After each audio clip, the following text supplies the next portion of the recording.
Hello everyone and welcome back to another Marvel Crisis Protocol battle report on the Halloween themed table. Halloween runs from October to December here.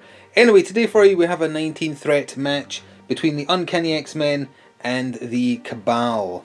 Oh, no, well, you can probably already tell what missions are being played just based on this angle, but we'll take a specific look at the teams, their tactics cards, and get started. Happy Halloween also, even though you'll be seeing this in November.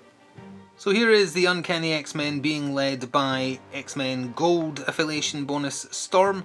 I guess she brought Okoye along from her time as Queen of Wakanda as her bodyguard, but then along with that we have Wolverine, and then we have two really heavy hitters. It's going to be interesting to see how they fare together in the same team. We've got Jean Grey and Scarlet Witch.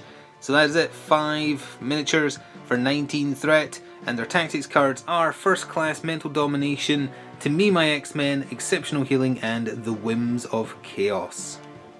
And here is the Cabal list featuring the Red Skull, and his affiliation bonus is the one that's being picked, but his daughter Sin is also here along with her on again off again boyfriend Crossbones. We have MODOK, who's just an all-round great character, and Enchantress. And this has nothing to do with this team setup, but this just got assembled this morning, so I just have to, since MODOK's here, show the size comparisons. Here's how the Hulkbuster looks compared to your average set of miniatures. Because he's doing a jump punch, he's actually ever so slightly taller than the Dormammu Mini. Very slightly, but he is actually slightly taller than it. Super impressive. Anywho, the tactics cards for the Cabal: Cosmic Invigoration, Advanced R&D, Psychic Fortress, Illicit Tech, and All You've Got. And here are the two crisis cards being played today. This is the threat value on the Extraction 19 Panic Grip City as evacuation efforts continue. There's 4 citizens, 1 VP for every one held in the cleanup phase. You can only hold 1. But if you ever spend 6 power, you can get them off the board forever for 2 victory points. And then classic Gamma Shelters. So the Gamma Shelters, 1, 2, 3. And then the civilians, 1, 2, in the pumpkin patch for 3, and then over there for 4. So we are all set up and good to go. The Uncanny X-Men are to your left, and the Cabal are to your right, and the Cabal are taking first activation. Both sides have 5 minis, and before the game gets started in the activation phase, we're just going to cover this now. First class is of course being played by the Uncanny X-Men. So at the start of an activation phase in allied Uncanny X-Men, we play this card. Any Uncanny X-Men, they don't have to spend power to interact with an objective token this round. So, anyway, MODOK is down here, Enchantress is here, and then Red Skull, Sin, and Crossbones all together. They're kind of halfway between, well, not halfway, but close to their shelter, and then the civilian up in the corner there. We have Jean Grey and Scarlet Witch up on the building here, Storm in the middle, Wolverine and Okoye right there. So with that, let's jump into Battle Round 1 and get this game started. So it was the Red Skull who got the game started, and of course he did the classic turn 1 Red Skull play. He tapped into the power of the cube for 3 power, roll 5 dice, any skulls he hurts himself, didn't hurt himself. He then spent that 3 power on Master of the Cube to select someone within range 3 or 4 and move them 2. He moved Crossbones towards the civilian over there, so it's clear what Crossbones' job is. He then, because tapping the cube is an action, used his second action just to move into position on the far side of the closest Gamma Shelter, ready to start using the cube to blast anyone who goes towards the centre next turn. Wolverine got the game started for the Uncanny X-Men. He double medium moved into the pumpkin patch, and for free, because of first class, picked up the civilian that was there, so he's now holding on to him, and is, I don't know, either just holding on to him for victory points or gathering enough power to get him off the board for that extra 1. From his advanced starting position, Crossbones moved, and so he was within 1 of the civilian that was over there, paid his 1 power to pick it up, and then moved small towards the centre here. He's definitely not going to be safe, so at the end of the turn the Gamma Shells will be hurting him, and Wolverine too, forgot to mention that.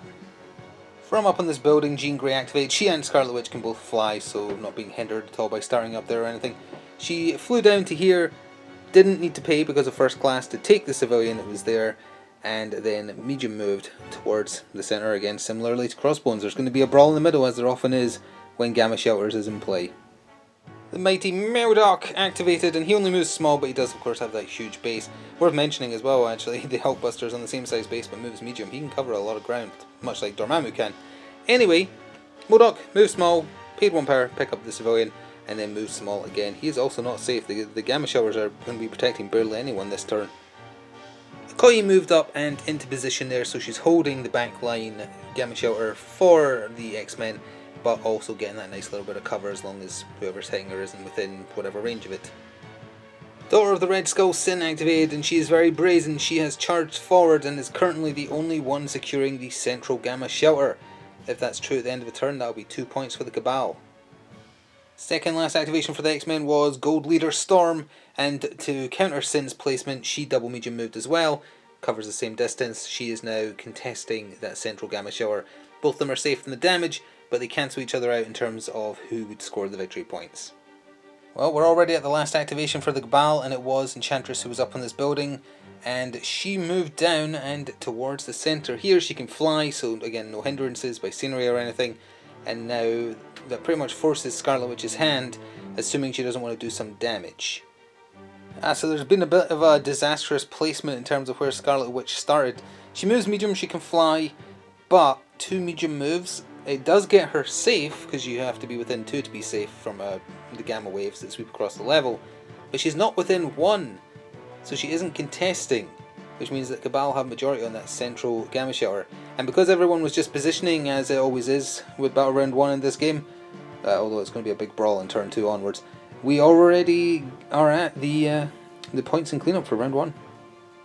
So a simple enough tally to do at the end of Battle Round 1. Both sides have 2 of these civilians each, and that means they score 2 victory points in total for each of them.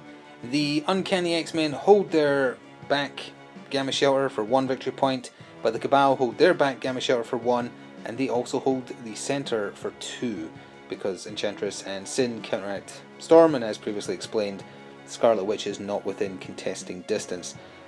As we go into Battle Round 2, everyone who is not safe in a Gamma shelter takes 1 damage that does not generate them any power, so that is MODOK, Crossbones, Wolverine, and Jean Grey. And as we go into Battle Round 2, the Cabal maintain priority.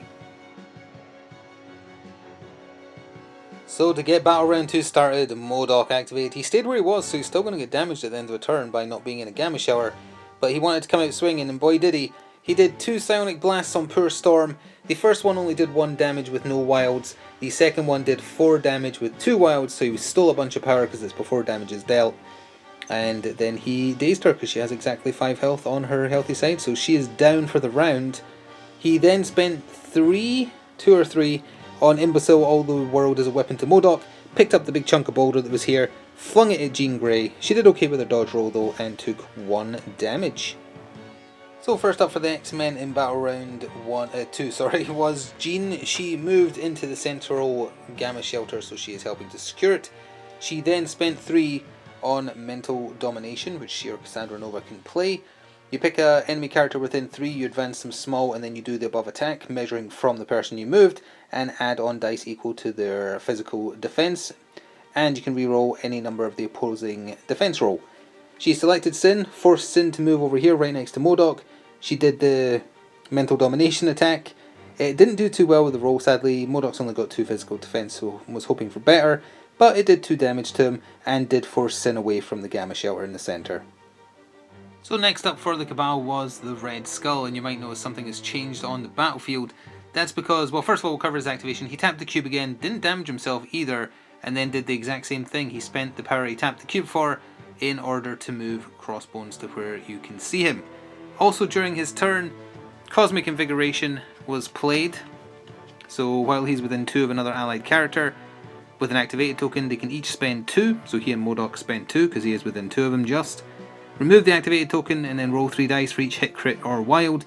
That character suffers 1 damage. So MODOK did suffer 1 additional damage, but his activated token is gone and he gets another turn. I don't think Red Skull could do anything else with his other action, because tapping the cube is an action and he didn't do anything else that was an action. He can't reach anyone, so that he's done, but he's reactivated a dangerous threat on the table. Oh, sorry, just to be clear, it wasn't a range issue. I thought it was. It was not a range issue, it was a power issue. To do his range 4 attack, he needs 1 power. He tapped what he had to do the thing with MODOK, so that's why he can't do anything else with his action if he wants to hold that back objective, which he does. The Scarlet Witch was next up for the X-Men. She ended up not moving at all, unfortunately, so although she's still safe from the Gamma waves, she's not securing. She did 2 Hex Bolts on MODOK to try and kill him before he could get another turn. Remember, she counts skulls as successes, but he counts wilds as blanks. Either way though, her first attack did 3 damage and had 2 skulls, so she gets to inflict 2 stats effects. She picked Incinerate and Bleed. Second one did nothing. MODOK was able to fully block the rubbish roll that went through. So nothing from that one. So for lack of anything better to do after that failed, she used the Whims of Chaos. She spent a massive 4 power on this. She can choose any number of power, and then for each power spent you choose an ally or an enemy within 3. Allies heal 1, and then enemies get either Hex, Root or Incinerate.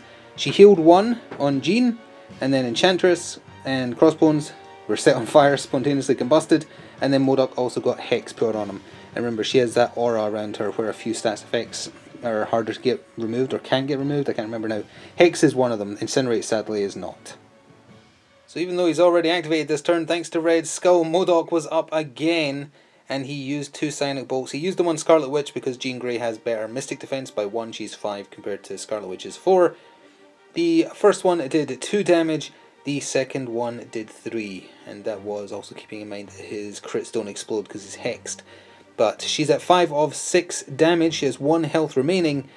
After those 2 uses, oh sorry, I forgot to mention at the top of MODOK's new turn, he paid 6 power before doing those attacks to get rid of his civilian. So the civilian has been evacuated, and the Cabal instantly gained 2 victory points, taking them to 7. After that, and with the damage he dealt to Scarlet Witch, he had enough power that he's going to play All You've Got. Because he takes 1 damage from the bleed anyway. That puts him at 2 health left, I believe, 8 out of his 10.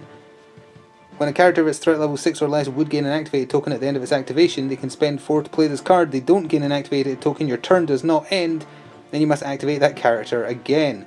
At the end of this second activation, see, because it specifies second activation, I don't know if this is possible, because this is technically his third. Who knows. If they are healthy, they gain a dazed token. So yeah, MODOK is taking a 3rd turn and will be automatically dazed after that. Well, whether MODOK taking 3 turns in 1 battle round is 1 fair and 2 possible with the combination of cards that have been played, it doesn't actually matter, because he did 2 more Psionic Bolts on Scarlet Witch and she was spiking her defences all over the place. She took no damage from either of them. It gets to the end of the turn, all these stats effects go away because MODOK automatically dazes, and then finally the X-Men get to do something else. So not exactly a bombastic activation for the X-Men next. Okoye activated, didn't want to leave that back shelter and just fired 2 Vibranium Spear Blasts at Enchantress because she was within the range 4 easily. Also paid 2 power on the first attack to force Enchantress to use her defense 2 as opposed to her defense 5. And it did 2 damage. The second one, however, against that defense 5, did absolutely nothing, could not get through.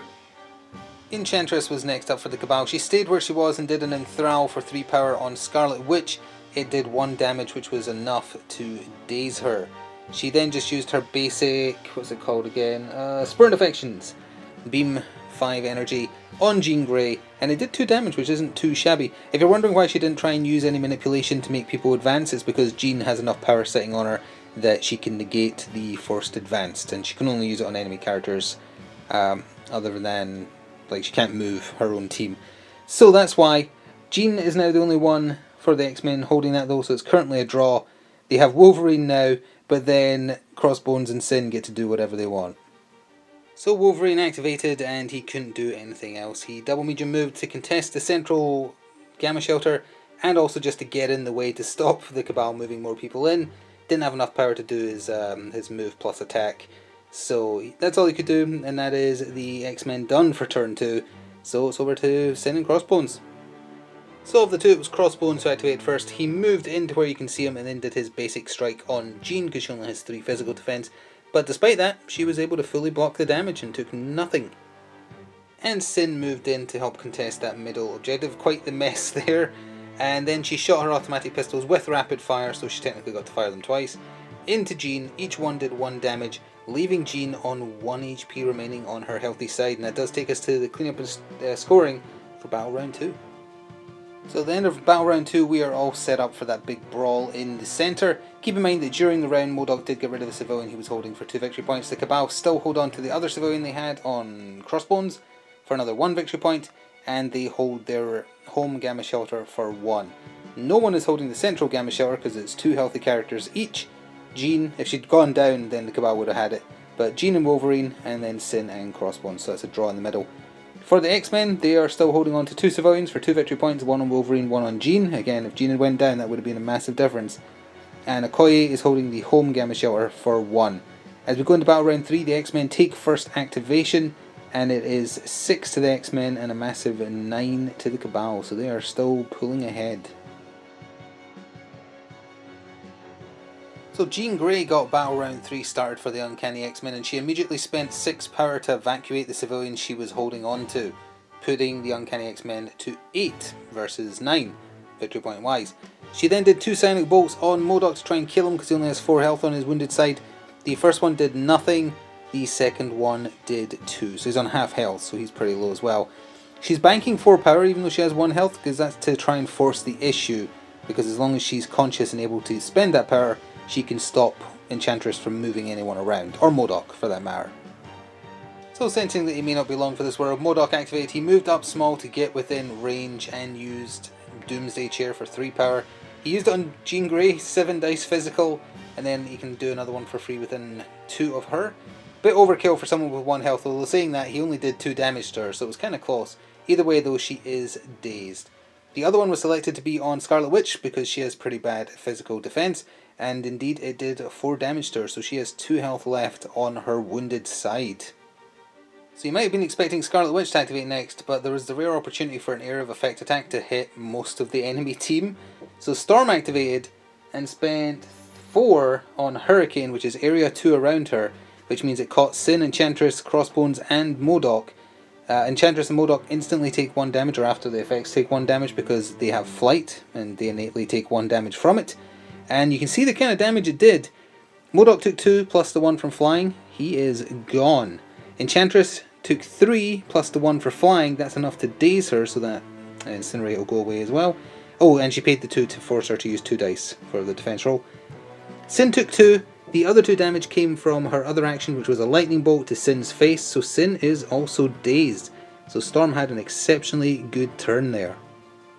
So the Cabal is suddenly very short on activations. Crossbones was the next up. He did an overpower on Scarlet Witch to try and take her out. It did 0 damage, she fully blocked it. After that though, he did his basic strike, and of course that's bite for 3 damage. So the Scarlet Witch, unfortunately, is gone. So Wolverine activated and spent 3 power on the best at what I do, just for the wilds counting as 2 hits on an adamantium slash more than anything else. He did 2 in the end. First one, oops, they're not crossbones, did 2 and did the bleed on a wild, and then the second one only did 1 damage. With the 1 damage Crossbones had on him, he's at 4 of his, I think he has 6 health on his healthy side, he's pretty tough. So he is okay, and it is over to Red Skull to be the final activation for the Cabal this turn because of Enchantress and Sin getting dazed. Red Skull spent his 1 power on a single Cosmic Blast range 4, he did it into Storm, no wilds to sap any of her power, but he did hit her for 2 damage of her 5 on her flip side. He didn't do anything else with his other action because he wants to hold the back Gamma Shower. So with that, it's over to Okoye to end the turn. So Okoye used 2 Vibranium Spear Thrusts on Crossbones well within range. The first one he actually fully blocked on his 2 energy defense because the roll was rubbish. The second one however spiked for 4 damage, so even if Crossbones had spent 1 on Inured to Pain, it wouldn't bring it down by enough to save him. So he is dazed as we end the turn. He's dropped the civilian he's holding, but Okoye is not close enough to pick it up. But with that, we are into scoring for Battle Round 3. So at the end of Battle Round 3, with Crossbones dropping that civilian, they currently hold none because MODOK had gotten rid of the other civilian much earlier. The only points they gained were from Red Skull holding that back Gamma Shower for 1 victory point, putting them on 10. The Uncanny X-Men, they still hold on to 1 civilian because Jean Grey got rid of the other one for 1 victory point. They hold their home objective, Gamma Shower, for 1. And Wolverine is the only healthy character holding this, so he got that for 2, putting them in the lead at 12. So as we go into Battle Round 4, the X-Men have taken the lead, but Cabal have taken back first activation, and lots of people are flipping their cards as well. So it was Crossbones who got Battle Round 4 started. He moved small and then paid 1 power to pick the civilian back up that he dropped, and then he spent 2 on Overpower, or 3, however much it is, on Okoye so that he could be moved within 1 after everything is said and done, so he's been moved there. Overpower did 2, so Okoye is at half health, and Crossbones is now contesting the back shelter. Jean Grey activated first for the X-Men. She used a telekinetic bolt On Enchantress, even though it was going against her best defense naturally, they try and generate a little bit of power to pay the tax on her best attack afterwards, but unfortunately no damage dealt. So she used Telekinetic Crush or Force, whatever the name of her big attack is. It's 9 dice physical on Enchantress, and despite her rolling against the 5 defense dice because she couldn't pay the tax, it did 3 damage. It got wild as well, so before the throw happened, enemies within 2 take 1 damage, so because of explosive, so Sin took 1 damage, and Enchantress was chucked back here with 2 health remaining. Oh, and also, Jean is wounded, so she's not currently helping hold that, and I forgot, Crossbones is also on his wounded side, so Okoye is still holding that back objective by herself. Sin activated and used Make It Personal on Logan. It would have got through for 4 damage on the physical version of the attack because he whiffed his defense roll and she spiked. So he spent 3 on exceptional healing, which is not in focus, but you know what it does. You spend 3 and reduce the damage taken to 1 if it's hitting a model with the healing factor, which obviously Logan has. But she got a wild and a crit, which meant she got to do it again as a mystic attack, which he has rubbish mystic defense as. Doesn't matter though, because it was nothing but shields, blanks and skulls. She literally rolled 0 successes. So for her other action, because that was a bonus attack, she fled back here, which does mean that the very healthy red skull might be free to move up. Storm turned around and spent 3 on Eye of the Storm to let her add 2 dice to her next attack, and then she did a lightning bolt. What does an empowered lightning bolt do on a crossbones when it's struck by lightning? Well, when you roll 3 crits against someone with 2 energy defense, the answer is the same as everything else, but also 5 damage. Crossbones splatted. He is dead. He has exactly 5 health on his wounded, dazed side. She then tried to use a normal lightning bolt, just the 4 energy dice, up against 5 defense dice for Enchantress, but she fully blocked it. Oh, and sorry, Crossbones dropped his civilian there because Storm does not have enough power left. She spent everything she had, so couldn't pick it up. So Enchantress activated, and she had been sitting on 10 power. First action, she moved up, then she used Amor's Kiss, or Amori, whatever, that's Amori. She was within 1 of Wolverine, spent 3, steals the civilian token off him with that, and then she immediately spent 6 power to evacuate it for 2 victory points, putting the Cabal even with the X-Men on 12. And then for her other actual action, because I don't think Amor is an action, Amor's Kiss, she did a basic Spurned Affection on Wolverine just to try and do a bit of damage with it, but he fully blocked it. So now it's over to Okoye or Logan. So Okoye activated, paid 1 power to pick up the civilian that was there. She does not have enough to evacuate it, so she just went to the far side of the portal, the gamma shelter here. She's still controlling it. She's on her healthy side with 2 health left. She wanted no line of sight to stop anyone firing at her, and basically to secure those 2 points. So now it's over to the Red Skull to end battle round 4 for the Cabal. So this is a bit of an interesting one for Red Skull, because no matter what he does, he can't stop the X-Men from winning at this point. If Logan stays holding the middle, that's 2 victory points. Okoye's getting 2 victory points. That puts them on the 16 to win. He goes and contests that. Logan hasn't activated yet. Logan can just walk over there, get 3 for holding that shelter, and they win that way as well. He only has enough power on him to do 1 ranged attack, and he's not close enough to do his physical attack, so he'd have to move in. And neither is going to be able to kill him because Logan he's got 1 damage. He's got 6 health. Well, I guess it could spike. But basically it comes down to a spike is required, so I guess we'll quickly see if that happens, and then we're done. Well, there's the attack roll on your right for the ranged cube attack for the cost of 1 power. There's Logan's defense roll. He would have taken 1 damage from it, which is obviously not enough. He's got 6 HP left. Red Skull can't really do anything, as previously explained, besides that, because he can't do another ranged attack. He doesn't have any power. So, actually no, he would have another power, because he did damage. So the Cabal effect would kick in. Well, let's quickly just roll and see if it matters. It might matter. The crit turned into nothing. Probably won't. It would have done 2 more damage. It wouldn't have mattered. So with that, Wolverine activates, unactivates, takes us to the cleanup phase. So just to make everything official, Wolverine is the only healthy character holding the central gamma shelter for 2 victory points. Okoye is holding this gamma shelter for 1 victory point and is holding a civilian for another, which puts the X-Men on exactly the 16 required to win. The Cabal only gain 1 victory point from the home shelter there, leaving them on a respectable 13. So that was an interesting one. It was going backwards and forwards a little bit early on, and as per usual with Gamma Shelters, there was a massive brawl in the middle, as is tradition. The Cabal maybe suffered from sending the civilians away too early. It might have come back to bite them right at the end. MODOK was going to go down for sure, but the other one, I don't know. I think that might have been the thing that made the difference, unfortunately. But anyway, thank you very much for watching. I sincerely hope you enjoyed. Come back soon for some more Marvel Crisis Protocol in the future, and we'll see more Convocation and hopefully eventually the Hulkbuster as well that was previewed at the start of the video. Thank you for watching. See you next time. Ta-ta for now.